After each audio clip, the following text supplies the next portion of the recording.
उत्तर प्रदेश की सियासत एक बार फिर गर्मा गई है। समाजवादी पार्टी के राज्यसभा सांसद रामजी लाल सुमन ने आगरा में एक जनसभा के दौरान करणी सेना को लेकर फिर विवादित बयान दे डाला, जिससे माहौल में राजनीतिक तनाव और भी बढ़ गया है। रामजी लाल सुमन ने अपने भाषण में करणी सेना को खुली चेतावनी देते हुए कहा कि मैदान तैयार है, होंगे दो हाथ। 19 अप्रैल को सपा प्रमुख अखिलेश यादव आगरा आ रहे हैं, फिर देख लेंगे। तुम ये कहोगे कि हर मस्जिद के नीचे मंदिर है, तो फिर हमें भी कहना पड़ेगा कि हर मंदिर के नीचे बौद्ध मठ है। उन्होंने कहा कि इतिहास को बार बार कुरेदना और गड़े मुर्दे उखाड़ना समाज के लिए घातक है। इतना ही नहीं, रामजी लाल सुमन ने धार्मिक पहचान और इतिहास के नाम पर लोगों को बांटने वालों पर भी सवाल उठाते हुए कहा, अगर तुम कहोगे कि मुसलमानों में बाबर का डीएनए है, तो फिर तुम में किसका डीएनए है, जरा ये भी बता दो। अपने तीखे और व्यंग्यात्मक अंदाज में करणी सेना को फर्जी सेना बताते हुए उन्होंने कहा कि अब तक हमने थल सेना, जल सेना और वायु सेना के बारे में सुना था, ये फर्जी करणी सेना कहां से आ गई। रामजी लाल सुमन के इस बयान पर राजनीतिक हलकों में हलचल तेज हो गई है। करणी सेना और सत्ता पक्ष द्वारा इस बयान पर कड़ी प्रतिक्रिया सामने आने लगी है। वहीं करणी सेना और हिंदू संगठनों की ओर से इस मामले को लेकर कड़ा रुख अपनाया जा रहा है। सपा अध्यक्ष अखिलेश यादव की प्रस्तावित 19 अप्रैल की आगरा यात्रा को लेकर अब सुरक्षा एजेंसियां भी सतर्क हो गई हैं।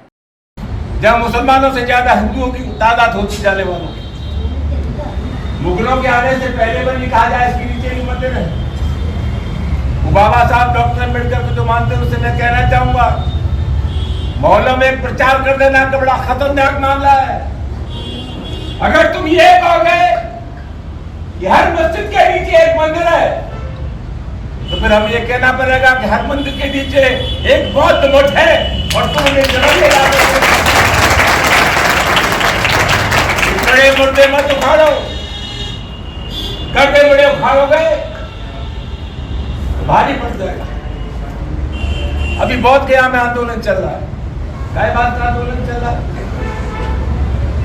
वक्त का कानून हमारे देश में आया और कहा गया 3 हिंदुओं के नुमाइंदे भी इस वक्त में रहेंगे। जैन धर्म है, सनातन धर्म है। अगर कोई टेस्ट बनता है किसी मजहब का, धर्म का, तो उसी मजहब के लोग उसमें रहते हैं। वक्त में 3 सनातनी रहेंगे, क्यों रहेंगे? वक्त तो इस्लाम को मानने वालों का है। बौद्ध गया में क्या आंदोलन चल रहा है? वो जो बौद्ध मठ है उसमें हिंदुओं के नुमाइंदे हैं, कलेक्टर उसका संरक्षक है। और बड़े लंबे समय से ये मांग हो रही है कि इसकी इंतजामिया कमेटी में बौद्ध होने चाहिए। बौद्धों को नहीं रखा जा रहा है। समाजवादी पार्टी की है जो बैठक हो रही है, जो बाबा साहब डॉक्टर अम्बेडकर तैयार कर रही है, इस बैठक के मार्फत हमें संदेश देना चाहिए बौद्ध भिक्षुओं को। गया के बौद्ध मठ में सिर्फ बौद्ध होने चाहिए। हम संदेश देना चाहेंगे, घबराओ मत। समाजवादी पार्टी का एक एक कार्यकर्ता तुम्हारे साथ है।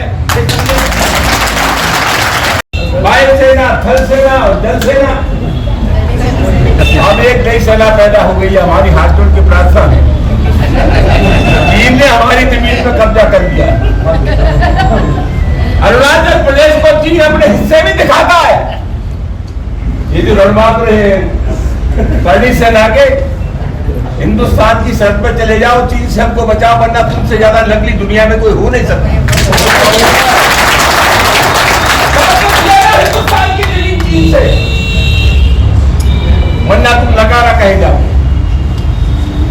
दोस्तों, सामाजिक शक्तियों की बात मैंने की। लड़ाई लंबी है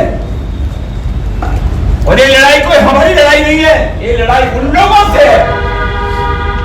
मुख्यमंत्री न रहने के बाद जिन लोगों ने गंगा जल से अखिलेश यादव जी का मकान धुलवाया, ये लड़ाई उनकी। राजस्थान की विधानसभा में जो नेता प्रतिपक्ष था दलित, एक मंदिर में चला गया, उसको गंगा जल से धुलवाया गया। आज ही एक दलित नौजवान को मार डाला गया। हम चाहते हैं जाति का झगड़ा हो। ये लड़ाई उन लोगों से है जो हिंदुस्तान के मुसलमानों को बाबर की औलाद बताते हैं। हम कहना चाहते हैं, जब जब इस देश की दाव पर लगी है,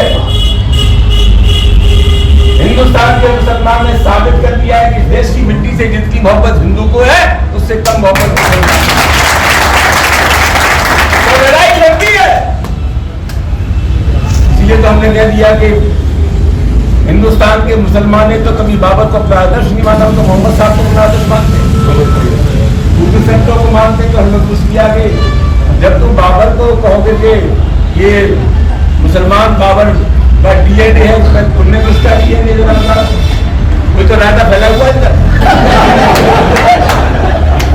दोस्तों, आगे आने वाले समय में समाजवादी पार्टी के राष्ट्रीय अध्यक्ष श्री अखिलेश यादव जी 19 अप्रैल को आ रहे हैं।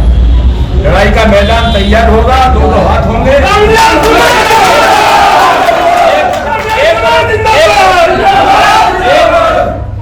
10% लोग हैं और दूसरी तरफ सामाजिक न्याय की 90% शक्तियां हैं। विजयी हमारी होगी, कोई भाई का लाभ